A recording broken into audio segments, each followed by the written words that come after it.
Olá, boa noite.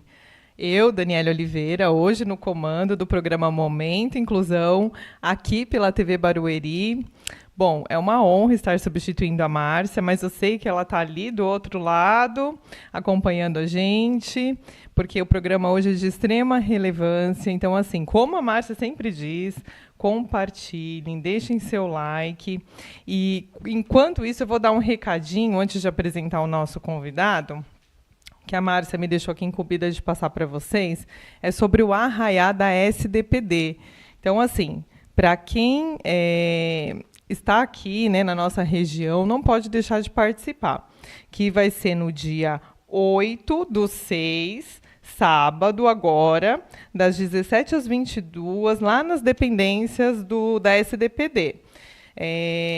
Para o pessoal aí que precisa de transporte adaptado, também pode entrar em contato na SDPD para poder garantir aí a vaga, tá, com antecedência. Então, lá nós teremos diversas barracas, como doces típicos, churrasco, pastel, enfim, quadrilha, festa. Então, vai ser um ajuntamento muito bacana aí dos familiares. Vamos prestigiar aí as famílias, né, das pessoas com deficiência, né, aproveitar essa festa bacana. E também nós estaremos com algumas mães do nosso grupo GMF-PCD, que já estão aí nas suas produções, que foram sorteadas aí para estar mostrando os seus trabalhos. Temos boleira, temos artesãs. Então, assim, vai ser um momento também da gente poder contribuir com essas mães que tanto merecem pelo esforço, pelo trabalho feito. Bom, hoje nós teremos um tema muito bacana aqui que eu acredito assim que não só para as famílias que tenha alguma pessoa típica, né, mas também para toda a população no modo geral. Eu diria que a informação ela abre caminhos, ela muda comportamentos, ela alcança lugares que muitas vezes são inatingíveis. Então, olha só o tema que rico. Birras e comportamentos inadequados. Como agir e proceder? Será que a gente já conheceu alguma criança birrenta no nosso bairro, no nosso meio social? Será que nós convivemos já com alguma criança assim? Eu acredito que todos nós, né? Então, compartilhem aí com as pessoas que vocês conhecem. Não deixe de mandar nos grupos dos familiares, dos professores, daquele bairro lá da sua escola. Porque é importante mesmo, é de grande relevância. E para tratar esse assunto tão importante, nós temos aqui conosco um convidado muito especial, o Edson Rios. Eu vou até pegar aqui um pouquinho o currículo dele. Bem-vindo, viu, Edson? É um prazer estar aqui, gente, novamente.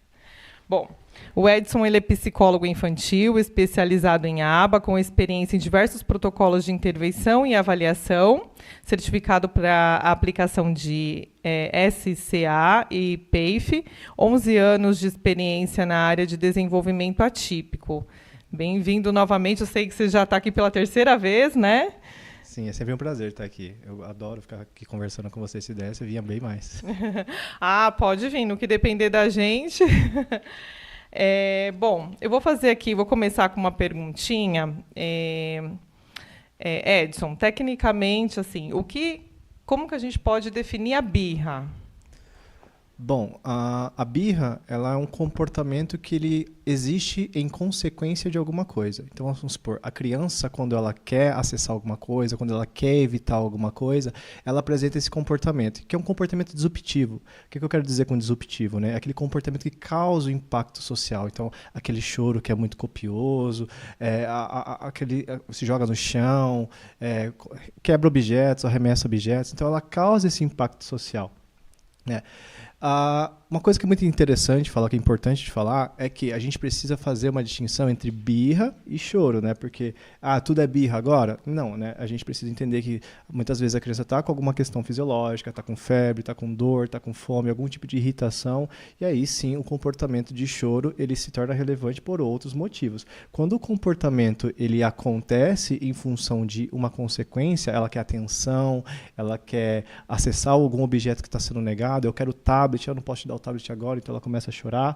Quando ela quer que a sua vontade seja feita, ela apresenta aquele comportamento disruptivo que é inadequado, aí a gente caracteriza como uma birra. E a criança, ela aprende a fazer a birra? A literatura da análise do comportamento, ela descreve dois comportamentos, né?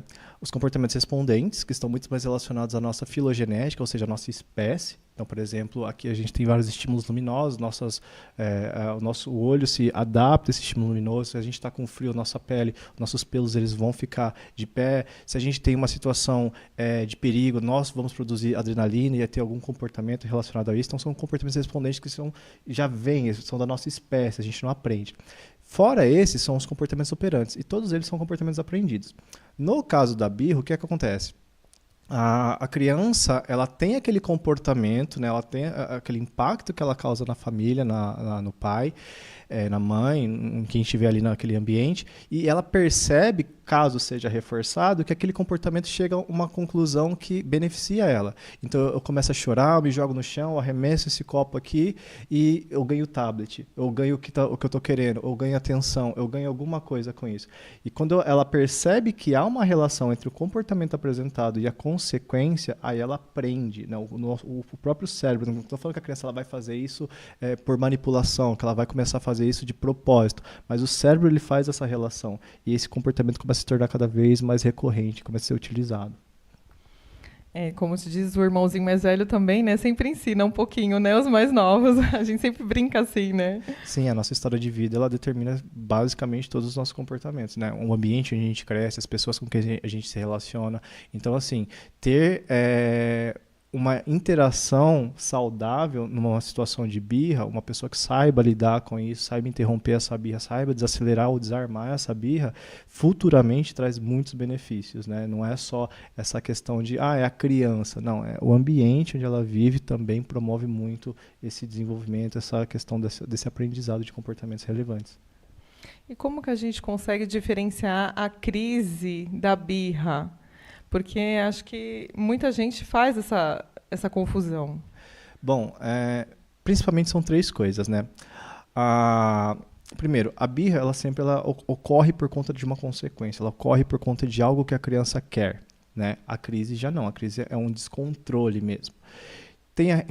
O primeiro ponto é a intensidade. Então, durante uma crise, a gravidade dos comportamentos se torna muito mais intensa.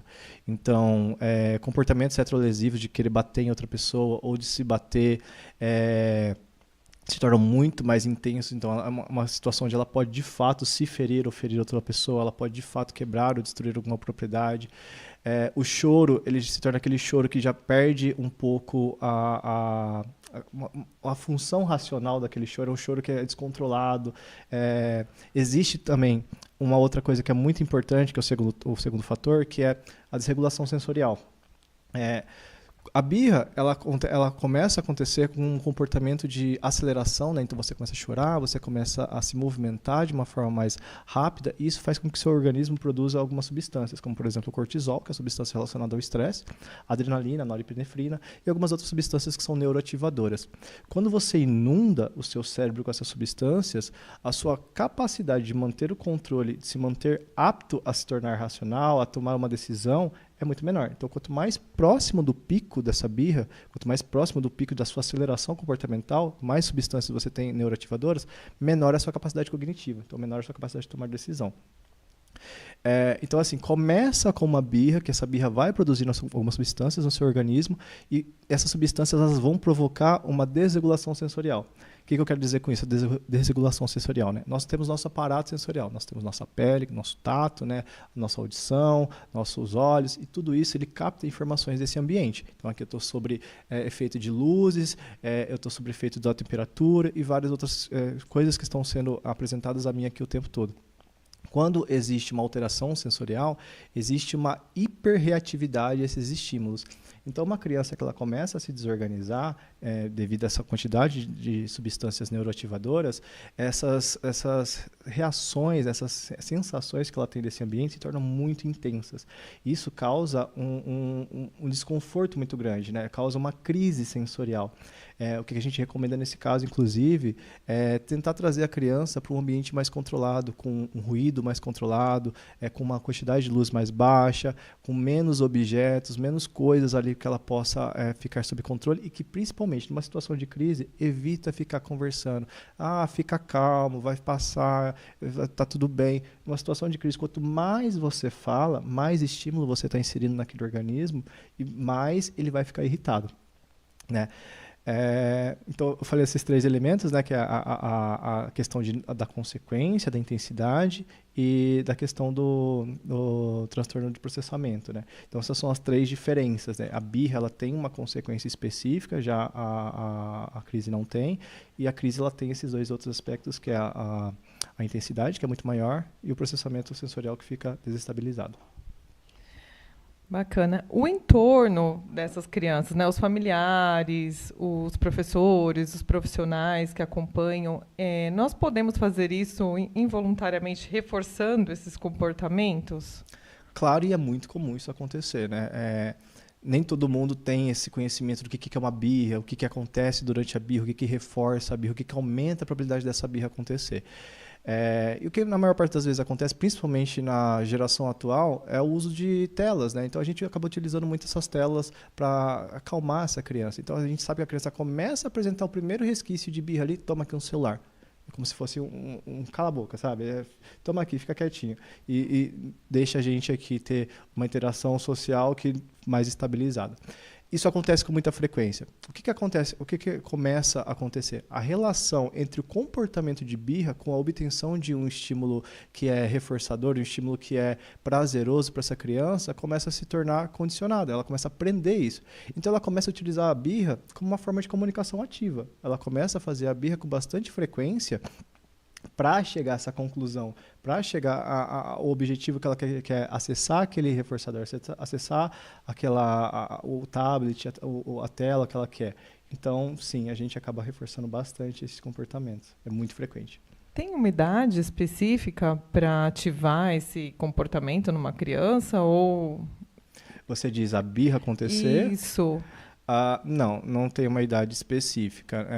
A gente sabe que desde criancinha, bem novinha, a criança ela já começa a entender a relação. Até porque, vamos lá, qual que é o primeiro comportamento que a criança aprende? Quando ela está com fome, quando ela está com dor, quando ela está com sono, o que ela faz?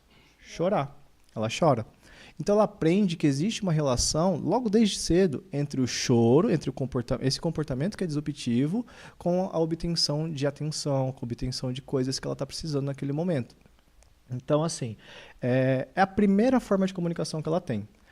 Futuramente, ela vai aprendendo outras formas de comunicação. Então, ela vai aprendendo a falar. Isso vai dando para ela também outros repertórios, como o repertório de tolerância. Então, ela começa a aprender a esperar, ela aprende a negociar, ela aprende a ter uma linguagem mais assertiva. E isso permite que esse comportamento seja substituído. Então, chorar, fazer a birra, não é mais tão relevante quanto se você deixar eu pegar o celular aqui um pouquinho, eu faço a lição de casa, ou eu vou tomar o banho. E aí a criança começa a utilizar negociações, ela começa a utilizar falas mais inteligíveis, mais funcionais e mais assertivas para conseguir chegar ao resultado que ela quer. Como a análise funcional ela é aplicada? Bom, a análise funcional ela é uma das principais ferramentas do analista do comportamento, né? E ela é de extremamente importância, principalmente numa situação como essa, porque ela nos permite entender qual que é a consequência daquele comportamento, por que aquele comportamento está acontecendo, o que mantém aquele comportamento acontecendo. A análise funcional ela também é entendida como tríplice contingência, porque a gente divide ela em 3 partes. Os antecedentes, né, os estímulos discriminativos, a resposta, que é o comportamento, como a gente observa, e a consequência, né? Nos antecedentes, a gente divide ela em 3 níveis de seleção, que é o ambiente, ou seja, tudo aquilo que está nesse ambiente aqui pode alterar meu comportamento. Se aqui estiver muito frio, eu posso ficar mais letárgico, eu posso ficar mais quietinho, mais encolhido. Se tiver muito barulho, eu posso começar a falar mais alto, eu posso ter algum distúrbio sensorial, de ficar incomodado. Eu tenho muito isso, eu odeio ambiente muito barulhento, então isso realmente altera meu comportamento, por exemplo. Enfim, existem várias coisas no ambiente que podem alterar o meu comportamento ou promover comportamentos específicos. Eu até tenho uma brincadeira quando a gente fala sobre isso, que imagina você à noite numa rua deserta e vem 2 caras numa moto. Qual que é a primeira coisa que você faz? Qual que é o primeiro comportamento que você tem, né? Então, assim, esse ambiente ele tem um poder de promover comportamentos. Então, isso é extremamente relevante. A gente sempre precisa observar isso, né? O fisiológico, então, se você está com dor, se você está com febre, se você está com fome, isso tudo altera seu comportamento. Se você está com febre, você fica mais quietinho, você fala mais baixo, você tem uma condição de trabalhar menor. Então, isso tudo altera seu comportamento também. E o ontológico, né? O que significa essa palavra do ontológico? É a história de vida do organismo. Então, vamos supor, se a Dani aqui ela foi mordida por um cachorro que tem um tamanho X, uma pele X, uma cor X, se eu apresentar esse cachorro atualmente aqui para ela, isso aconteceu, vamos supor, na sua infância. Se eu apresentar esse cachorro atualmente aqui para você, a probabilidade de você ter um comportamento que é em resposta desse evento anterior é muito grande. Você pode ter um ataque cardíaco, uma sudorese, você pode apresentar algum comportamento de defesa, de sair correndo, alguma coisa nesse sentido. Então, esses fatores antecedentes aqui, eles discriminam muito como o comportamento pode acontecer. Então, vamos supor, a Dani me fez uma pergunta. A resposta que eu tenho é em relação a esse evento antecedente. Você me fez uma pergunta, eu tenho que responder essa pergunta. Eu posso ficar calado, eu posso correr. A minha resposta depende desse evento antecedente também. Na parte da resposta, né, que é o comportamento, como a gente observa, que, né, por exemplo, aqui eu estou falando, eu estou gesticulando, eu estou utilizando vários comportamentos que vocês podem descrever. O Edson está movimentando a mão esquerda dele. O Edson está fazendo tal e tal comportamento. Então, aqui a gente tem que descrever 3 coisinhas também, que é a topografia, a forma como o comportamento se faz, né? Então, por exemplo, o Edson está levantando a mão direita e gesticulando. O Edson está fazendo um sinal de positivo. É a forma como a gente descreve o comportamento. A intensidade. Então, por exemplo, se eu descrever um comportamento, o Edson desferiu um soco no punho de Daniele. O que você já pensaria a respeito disso? Que eu fui agressivo, que eu tentei te agredir de alguma forma? Se eu chegar e fazer esse movimento aqui e cumprimentar. Então, a intensidade, ela altera a estrutura do comportamento, a função do comportamento. Se é uma intensidade X ou Y, você sabe que o comportamento ele teve uma função ou outra. Se eu tivesse uma grande intensidade na hora de fazer esse movimento, eu estaria querendo, de fato, diferir ou fazer alguma coisa nesse sentido. Agora, como eu só estiquei meu braço, eu provavelmente estava te cumprimentando. Então, a intensidade ela é muito relevante também. A gente observa isso.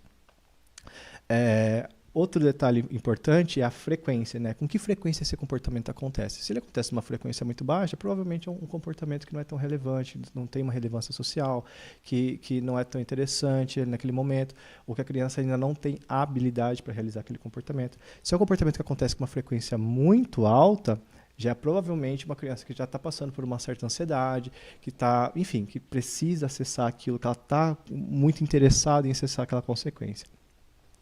E a consequência, né, que é o que motiva e mantém os comportamentos acontecendo. Por exemplo, se eu atravesso a rua e entro num restaurante, eu entro nesse restaurante por alguma consequência, que é saciar minha fome, para experimentar a comida de lá, porque eu gosto da comida de lá. Então, sempre existe uma consequência para todo o comportamento que eu apresento.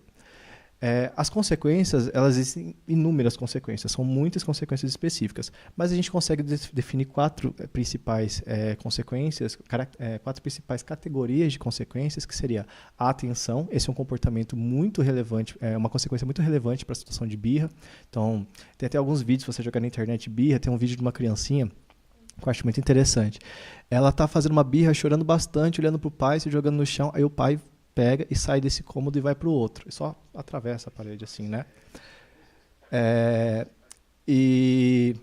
Desculpa.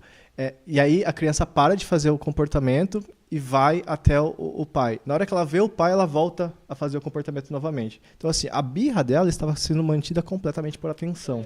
Então, esse é um dos das principais consequências que mantém o comportamento de birra. Tem a obtenção de tangíveis, né, que é a obtenção de objetos, tudo que você pode tocar. Então, a criança ela quer algo, ela quer o tablet, ela quer algo que está numa prateleira, que está inacessível, ela começa a fazer a birra para acessar aquele objeto. A esquiva ou fuga de uma demanda, de uma coisa que ela não quer estar, não quer fazer. Então, vamos fazer a lição de casa. A criança começa a fazer birra, se joga no chão e faz aquele monte de coisa. Ela está se esquivando, ela está ganhando tempo, ela está afastando aquela atividade que ela não quer fazer. E isso, se ela consegue chegar a essa consequência, esse choro funciona, ela vai começar a fazer isso todas as vezes que tiver que fazer uma lição de casa. Então, tem essas 3. E uma outra também que não está muito relacionada à birra, que é a autoestimulação. Né? Por exemplo, as crianças com autismo elas fazem o flapping, o balançar de tronco, e isso causa um bem-estar para esse organismo. Né? Essa autoestimulação causa uma regulação. Então, por exemplo, o próprio balançar de tronco ele causa uma estimulação do sistema vestibular, e isso causa um bem-estar para esse organismo. Enfim, existem várias outras consequências, mas essas são as principais, as que a gente mais fala na literatura. Até me fez lembrar um comportamento do meu filho. Para quem não sabe, ele é Down, tem 10 aninhos, o Arthur. Um beijo, viu, filho? É, é interessante quando a gente passa a conhecer, né, essas situações, esses comportamentos dos nossos filhos, muitas vezes tardiamente, né, às vezes os pais não têm essa amplitude de conhecimento para poder intervir o mais rápido possível, né? Mas, assim, em relação ao Arthur, um comportamento interessante é que ele tem a sensibilidade auditiva, então ele usa abafador, né, por conta desse incômodo que ele sente. E quando nós vamos para locais assim que ele não tem muita certeza de como vai ser, ambientes assim como auditório, teatro, igreja, shows, ele já começa a se incomodar com antecedência. Então eu percebia que ele pedia para ir no banheiro toda hora e, por vezes, ele forçava, né, evacuar ou urinar na calça, alguma coisa assim.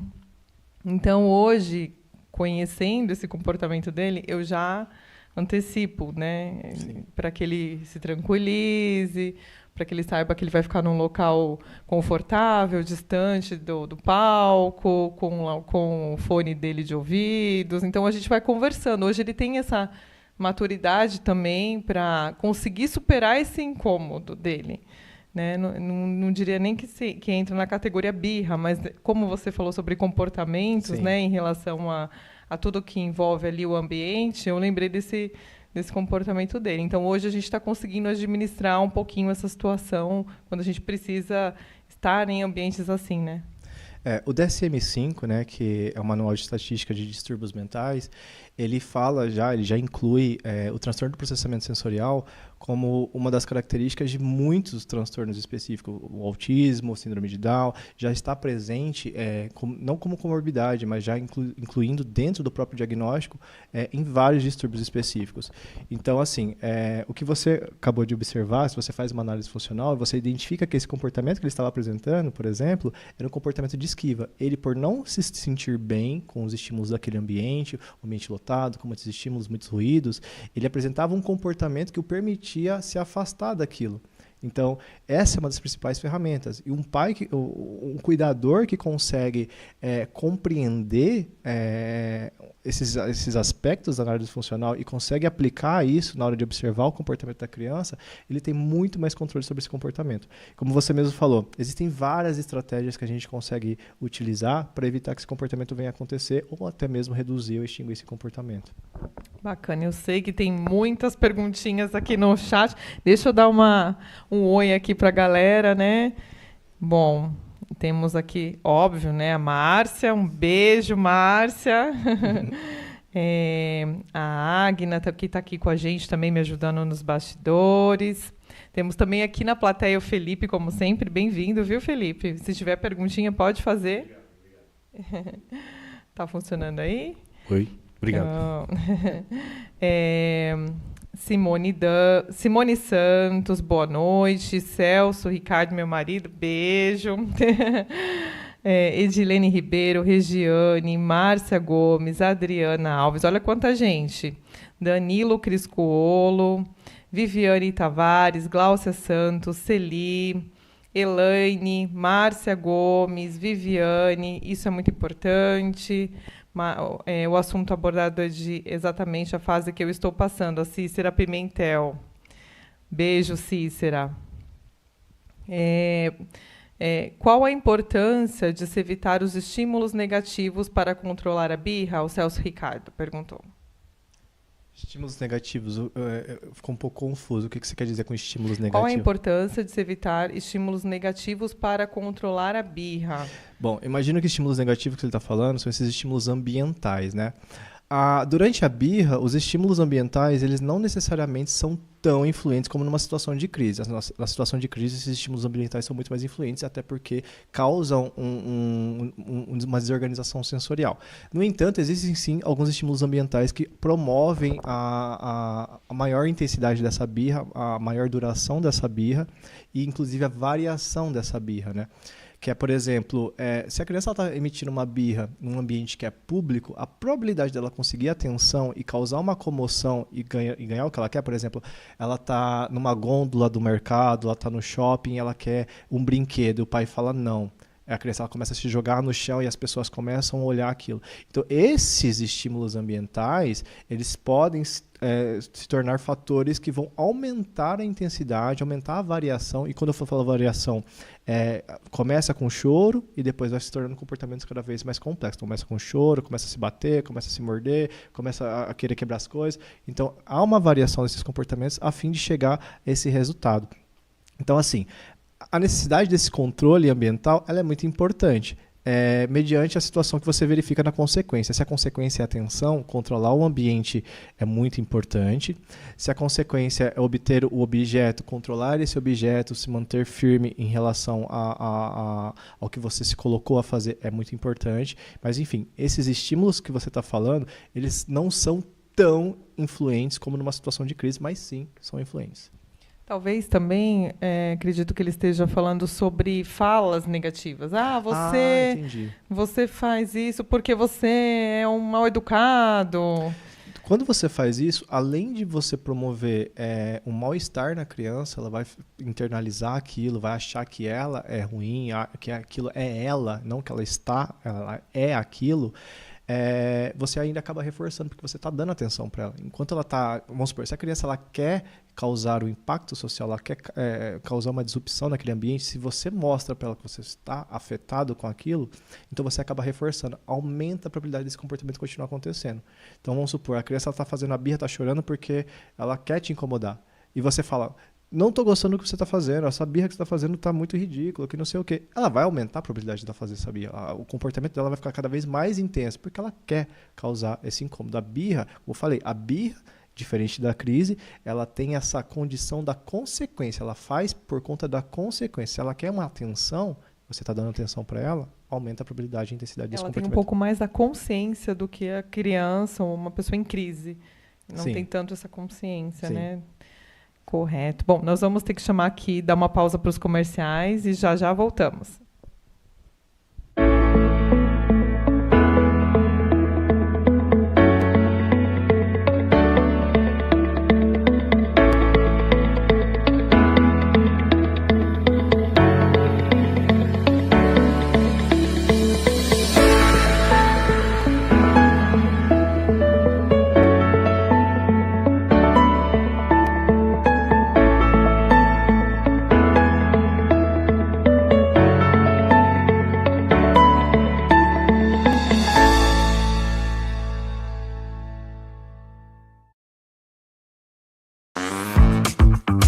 Olá pessoal, eu sou a Silva Ferreira da TV Barueri.live e hoje sabe onde nós estamos? Estamos no Hortifruti Prêmio e vamos convidar você para conhecer essa loja maravilhosa, qualidade, estacionamento, promoção, tudo você encontra aqui no Hortifruti Prêmio. Mas vem para cá, olha só, nós temos aqui as maçãs, também temos aqui, olha, o diferencial de banana, melancia. Olha só essas uvas maravilhosas. E sabe onde você encontra isso? No Hortifruti Prêmio. Sem contar que é um lugar amplo, onde tem verduras e tudo mais. E aí, Silvia, vai me deixar o endereço? Sim. O Hortifruti Prêmio fica na rua Avenida João Ventura do Santo, 2980, Osasco, Baronesa. Vem pra cá, Hortifruti Prêmio, o Hortifruti que veio fazer a diferença. TV Barueri.live.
Vistoria Veicular, empresa de vistoria credenciada pelo Detran. Vistoria de transferência, vistoria garantida, vistoria cautelar e vistoria prévia. Visão Total Vistoria Veicular. 4382-1112. 4382-1112. Visão Total Vistoria Veicular. Avenida Itaqui, número 842, no Jardim Belval, próximo ao estádio do Arena Barueri.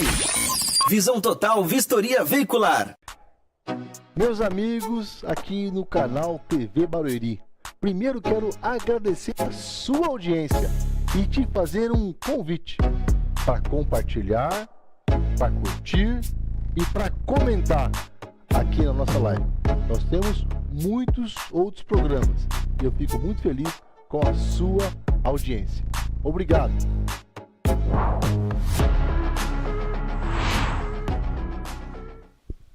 Olá, voltamos. Não deixem de compartilhar, deixar aí o seu like. Estamos aqui com o doutor, com o psicólogo Edson Rios, tratando assuntos super relevantes.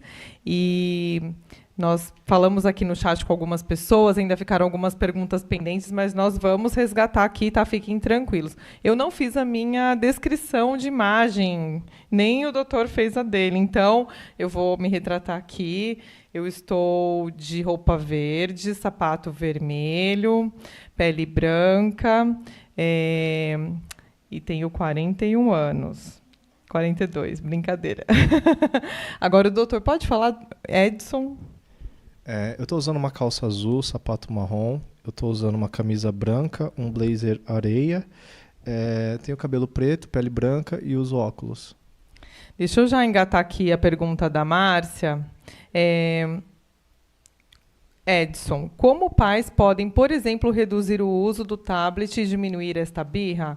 Não podemos ceder? Em quanto tempo a criança se costuma com os limites? São várias perguntas, né? Vamos lá. É a Márcia. Ela não está aqui, mas está. Vamos lá.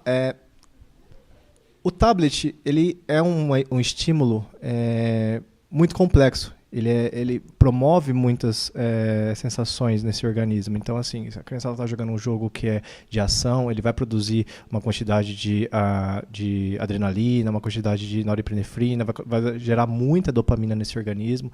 Então, assim, por ele ser tão amplo, você poder fazer tantas coisas com o tablet, ele não tem uma coisa que seria tão estimulatória quanto ele. Então, por exemplo, você pode assistir um vídeo, ouvir uma música, jogar um joguinho. É muito imersivo ali o tablet. Mas você consegue colocar atividades que vão ocupar essa criança de uma forma que também seja saudável, ao mesmo tempo que interessante e divertida. E quando você vai reduzindo o uso do tablet e ampliando essas outras atividades, esse leque de opções, por ser um grande leque, ele começa a se tornar interessante. Então, eu super recomendo atividades físicas, então, jogar bola, correr, brincar com os coleguinhas, brincar com os pares. Isso é muito importante, inclusive, para o desenvolvimento social. A interação com os pares é o momento onde a criança mais aprende habilidades. Então, é o momento onde ela começa a se identificar com o grupo, começa a aprender características do grupo, começa a se interessar pelos interesses do grupo e começa a aprender coisas relevantes. Então, assim, o que eu super recomendo é atividades físicas e atividades que promovam uma interação social. Edson, mas eu estou aqui dentro de casa, eu não tenho nada que eu possa ali substituir pelo tablet nesse momento. Brinca com a criança. Se você não tem nada que você quer reduzir o tablet e não tem nada para fazer, brinca com a criança. Chama ela para brincar. Inicialmente, a criança vai achar isso um saco, mas conforme vai aprendendo a brincar, ganhando repertório para isso, e você também vai demonstrando formas interessantes de brincar e vai utilizando essas oportunidades, a criança começa a demonstrar interesse. E aí começa a aumentar esse interesse por coisas que não são um tablet. Sobre reforçar. Birra a gente não reforça. O ideal é nunca reforçar a birra. A não ser que você está numa situação onde você não tem controle sobre aquilo e você não pode lidar com a birra naquele momento. Você não pode permitir que a birra aconteça. Então é melhor você entregar o objeto e reforçar a criança naquele primeiro comportamento do que tentar bancar a birra e acabar tendo que ceder para essa criança. Por quê? O que acontece? Quando a criança ela apresenta um comportamento inadequado, um comportamento disruptivo, que é a birra, e você acaba reforçando esse comportamento, ela aprende que isso funciona. Já falamos sobre isso. Se você bloqueia esse comportamento, você fala, não, eu vou bancar, eu não vou ceder, e a criança ela começa a variar, então ela vai começar a chorar mais alto, ela vai começar a se bater, vai começar a se jogar no chão, se morder, arremessar e quebrar objetos, e você chega aqui em cima, num comportamento próximo ao pico, e fala, não, peraí, eu não aguento mais, eu preciso ceder, a criança aprende que esse comportamento aqui em cima é o comportamento que está funcionando. E esse vai ser o comportamento relevante que ela vai utilizar com mais frequência nas próximas vezes. Então, em vez de ela começar aqui embaixo, ela já vai começar aqui em cima nas próximas vezes. Então, se você percebe que está numa situação onde você não tem controle, que você precisa encerrar aquilo rapidamente, é melhor você ceder no início do que ceder lá na frente. Mas, por via de regra, ceder a birra, não. Isso a gente não recomenda. Se você falou que vai fazer uma coisa, a criança começa a apresentar a birra, banca a birra. Claro que existem várias estratégias que a gente vai falar, acho que tem algumas coisas que a gente vai tocar nesse assunto, a gente vai falar sobre algumas estratégias que você consegue utilizar para desarmar essa birra. Por quê? Esse momento de intervenção, a gente fala de 3 momentos, né? A prevenção, né, que são as atividades antecedentes à birra, o desescalonamento, então quando a birra está acontecendo, a gente pode tentar desacelerar essa curva até ela voltar ao comportamento motor padrão, né, voltar à adequação comportamental, e o comportamento de pico, que aí é só algumas outras intervenções específicas que a gente orienta a família, orienta a pais. Claro que tem o SCA, tem o PAIF, que é o Protocolo Emergencial de Intervenção Física, mas isso a gente não orienta para a família, porque para isso a gente precisa de um curso específico, um curso muito importante, mas ao mesmo tempo que ele não se pode sair divulgando essa informação, porque se você aplica errado, você acaba machucando a criança, então a gente não recomenda isso. Eu acredito que principalmente em ambientes externos, né, Sim. isso acaba saindo do controle. Sim. E temos que ter essas estratégias. Bom, eu acho que emenda um pouquinho a pergunta da Cícera, que é o tempo de tela, né? O ideal por dia. Existe alguma recomendação, assim, por tempo? Olha, depende da criança. Tinha uma tabelinha, que agora eu não lembro de cabeça, mas tinha uma tabelinha que fala sobre o tempo ideal para cada criança. Mas, se eu não me engano, até os 10 anos de idade, 0, era para ter 0. Assim, para o desenvolvimento social, para o desenvolvimento cognitivo, para o desenvolvimento neurológico perfeito, como deveria ser, 0. A partir dos 10 anos de idade, aí você tem um aumento progressivo, né? Hoje a gente faz um uso completamente inadequado das telas desses materiais. Mas recomendações, já que não dá para seguir esse roteirinho, né, que a OMS passa para a gente, 2 horinhas tá ótimo, 2 horinhas tá bom. Dá para brincar, dá para conversar com os coleguinhas, dá para assistir os vídeos, interagir. E claro, a questão não é nem necessariamente o tempo, mas sim a qualidade do que essa criança acessa. Ela pode, por exemplo, passar o dia inteiro assistindo uma aula, assistindo vídeos que são educativos, então, e aí já não é tão prejudicial, mas ela também pode passar o dia inteiro acessando jogos violentos, acessando conteúdos mais adultos, enfim, e detalhe, quando a criança começa a usar a tela, tudo que vem através do acesso dessa tela, a criança é esperta, a criança é inteligente, ela começa a acessar. Então eu tenho, por exemplo, casos que eu atendo, crianças com 10, 9 anos que já começam a acessar conteúdos impróprios, conteúdos pornográficos, conteúdos adultos, isso é muito preocupante. Então, é mais do que o controle da quantidade de tempo, é o controle da qualidade. E como que a gente faz isso? Existe o Google Family, que é uma plataforma, é um app que ele promove esse controle. Você consegue bloquear o que a criança vai acessar, você consegue bloquear o tempo, você consegue bloquear o limite. Então, vamos supor, a partir de tal hora o celular fica bloqueado. Você consegue rastrear essa criança para saber onde ela está, isso é muito importante. Algumas plataformas de jogos que a criança utiliza, por exemplo, o Roblox, os adultos normalmente não sabem o que é isso, mas o Roblox ele não é um jogo. Ele é uma plataforma de multijogos. Então, dentro do Roblox ali, tem vários jogos que você pode jogar. E esses jogos são criados pela própria comunidade que joga. Então, vamos supor, se eu for um adulto que joga Roblox, eu posso criar um jogo do jeito que eu quiser. Com conteúdos agressivos, violentos, enfim. E isso fica ali para essa criança. Só que eu também posso colocar uma faixa etária para esse conteúdo. E o pai que tem acesso sobre isso, ele consegue lá nas opções da configuração desse jogo, bloquear o acesso até certa idade, consegue bloquear o chat, consegue bloquear várias coisas. Então, a criança ela pode até jogar, mas ela vai jogar coisas que são adequadas para a idade dela. Isso é muito importante. Ai, que bom que a gente tem essas ferramentas hoje, Sim. né? Vamos lá. Bom, a Eneida da Pai, um beijo, Eneida. A Mari Ducas Nutri, um beijo, Mari. Joelza, querida. Maria Tereza. Vamos lá, tema muito importante, todo mundo elogiando aqui. Viviane Tavares, meu filho mudou muito o comportamento de birra e crises com o doutor Edson. Uma testemunha aqui. Agora estou sabendo melhor como reagir numa situação assim. O doutor é muito esclarecedor. Muito bom. Como lidar com uma criança que usa masking na escola e atividades, mas quando chega em casa entra em crise? A Mari Ducas.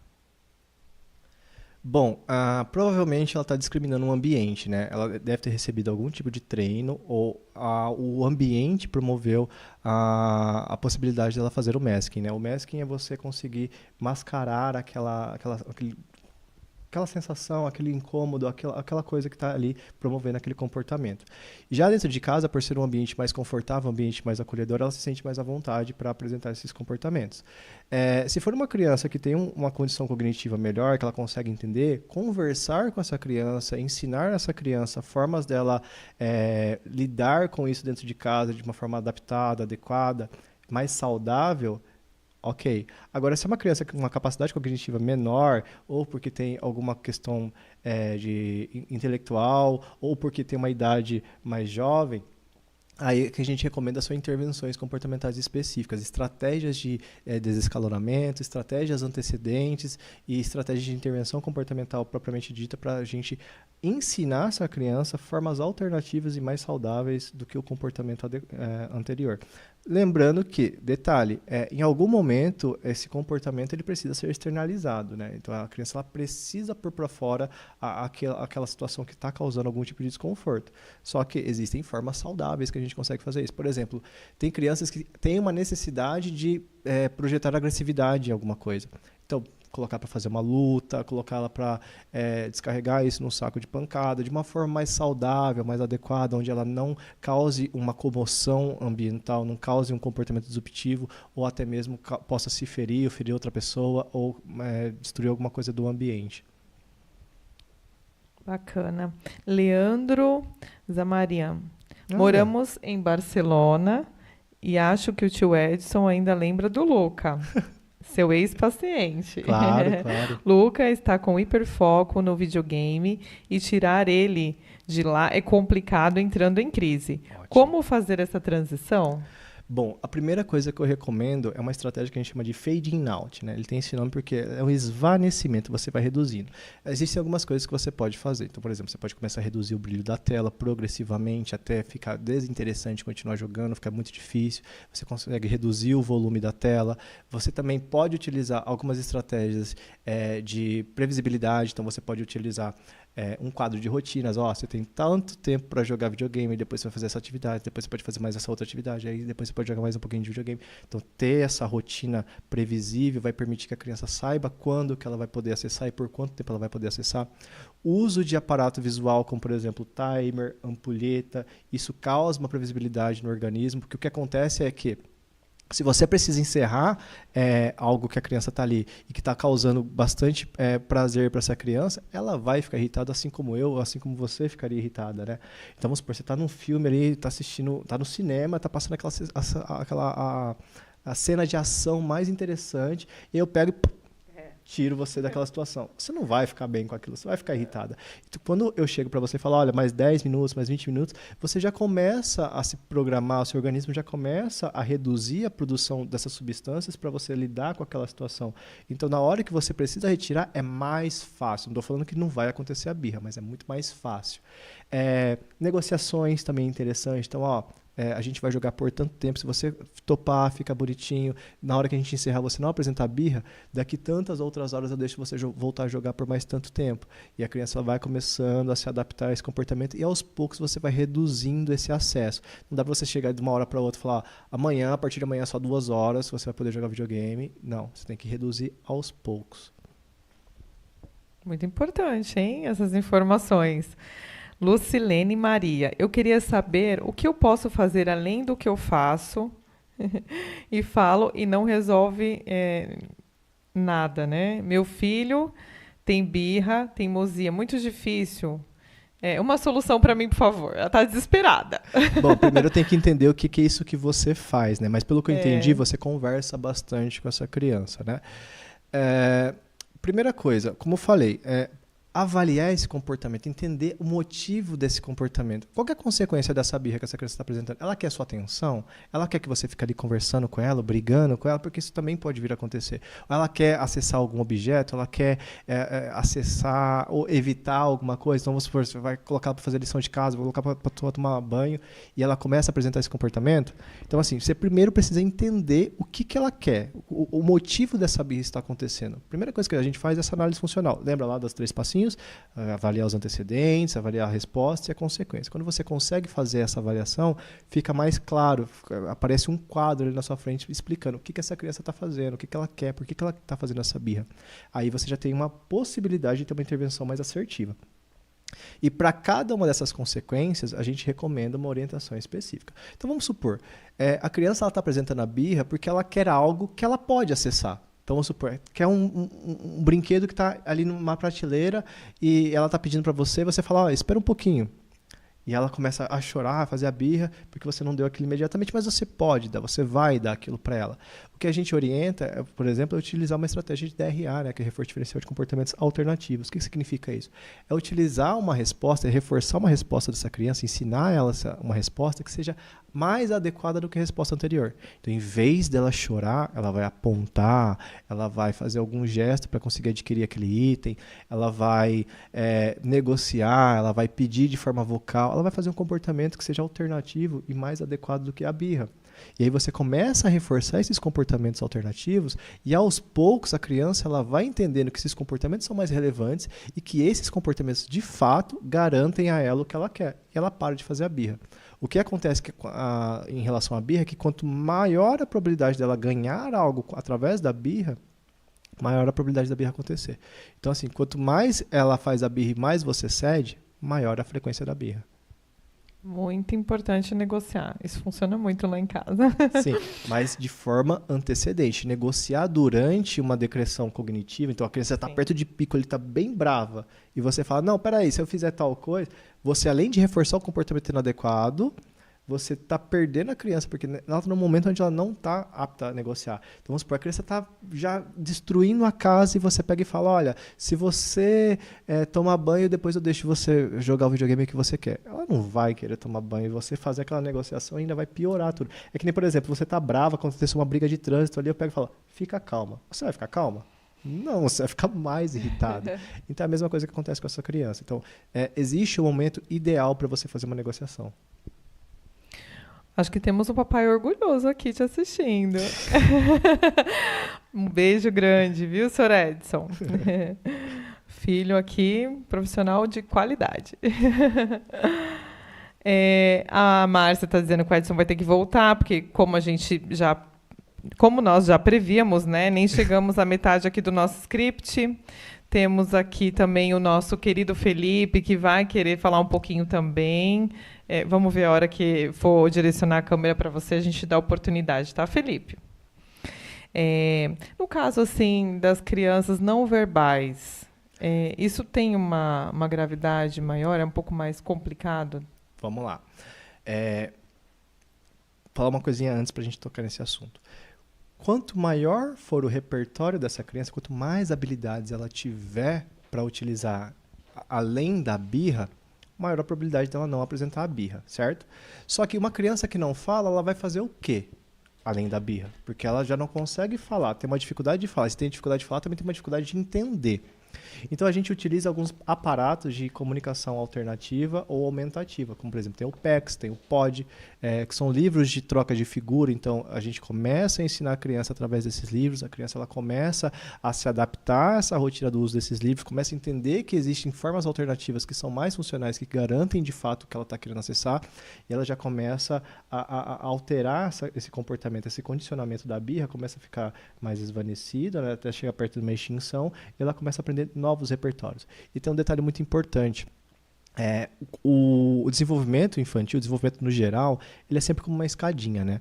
Então Então a gente aprende uma habilidade específica aqui, essa habilidade vai nos dar a porta para a gente aprender uma outra habilidade, uma outra habilidade, uma outra habilidade. Então a gente começa com uma criança que não consegue falar, daqui a pouco essa criança está conseguindo falar através de gestos, daqui a pouco essa criança está conseguindo montar frases com um PEX, que é um material de comunicação alternativa, daqui a pouco ela está começando a vocalizar alguns fonemas, daqui a pouco ela consegue fazer algumas palavrinhas, e aí cada vez mais ela vai trocando comportamentos que são socialmente relevantes, que são comportamentos adequados pela birra ou por outros comportamentos alternativos que não são tão relevantes naquele momento.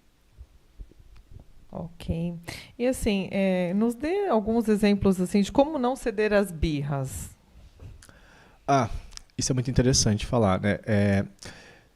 Primeiramente, acho que não vai dar tempo de a gente falar isso em 10 minutos, mas vamos lá. Um exemplo. É que é muito complexo, eu faço um exemplo, as pessoas começarem a aplicar isso, vai dar errado, e aí vai falar que eu que estou errado. Mas a verdade é que é muito mais complexo do que isso é muito amplo. Sim. Então vamos lá. Existem 3 momentos adequados para a gente fazer uma intervenção. A intervenção antecedente, o desescalonamento e o comportamento de pico. Na intervenção antecedente, quanto maior, como eu falei, quanto maior o repertório, menor a probabilidade de acontecer um comportamento inadequado. Então vamos supor, você está num avião, de repente o piloto desmaia e eu falo para você, Dani, eu preciso que você pilote esse avião. Como é que você vai se sentir? Qual vai ser o seu comportamento? Inquieta, medo. Vai ter uma crise ali, né? Vai pirar. Né? Agora, se você recebeu aula, se você aprendeu a pilotar o avião, qual é a probabilidade de você ter um comportamento inadequado? Não teria. Não teria. Você tomaria ali o manche e ia pilotar esse avião, tá tudo bem. Então, assim, a mesma coisa a criança. Quanto mais repertório ela tem, a probabilidade dela se desregular aumenta. Então, assim, frente a um evento desencadeador, um evento que vai provocar a desregulação, já não acontece. Então, a adaptação de habilidade, desse repertório de habilidade, é importantíssimo. Aparato visual, por exemplo, timer, ampulheta, isso ajuda bastante. Economia de fichas ajuda bastante. Comunicação alternativa ajuda bastante. Tudo que for visual ali, que você puder usar para a criança, uma rotina mesmo, ela entender o que vem antes, o que vem depois, ajuda bastante nesse momento de intervenção antecedente. Adaptação de operações motivadoras, o que é isso, né? Então, vamos supor, eu quero fazer uma atividade que a criança odeia fazer, mas eu pego lá o carrinho que ela mais gosta e coloco nessa atividade. Vamos supor, eu preciso que ela faça a adição. Eu pego lá um monte de carrinho do Relâmpago McQueen que ela adora e coloco para ela somar. Coloca quantos carrinhos do Relâmpago McQueen tem aqui? Tem 4. E aqui tem 6. Aí você pega e soma tudo. Aí ela começa a fazer a adição. Então, você insere coisas que são do interesse dela dentro da atividade e isso se torna uma operação motivadora para ela fazer isso. Eita! Já está aqui, gente, a plaquinha do encerrar. Só mais um pouquinho, peraí. Na parte, vou tentar acelerar um pouco. Na parte da intervenção do desescalonamento, aí sim eu ia falar sobre isso que você fez essa pergunta. Existem algumas estratégias que a gente utiliza, vou falar sobre 2 que eu selecionei para a gente falar aqui hoje, que é a extinção com redirecionamento e o reforço diferencial. Vamos lá. A extinção ensinar isso para uma família é muito problemático, porque se a família não sabe aplicar, pode dar muito errado. O que é extinção? É você retirar aquela consequência. A criança está fazendo a birra porque ela quer aquela consequência. Ganhar atenção, ela quer o objeto. E você fala, não vou te dar esse objeto e vou bancar isso. Quando você faz isso, a probabilidade da criança começar a acelerar é muito grande, até chegar um momento que ela vai cansar e vai desistir.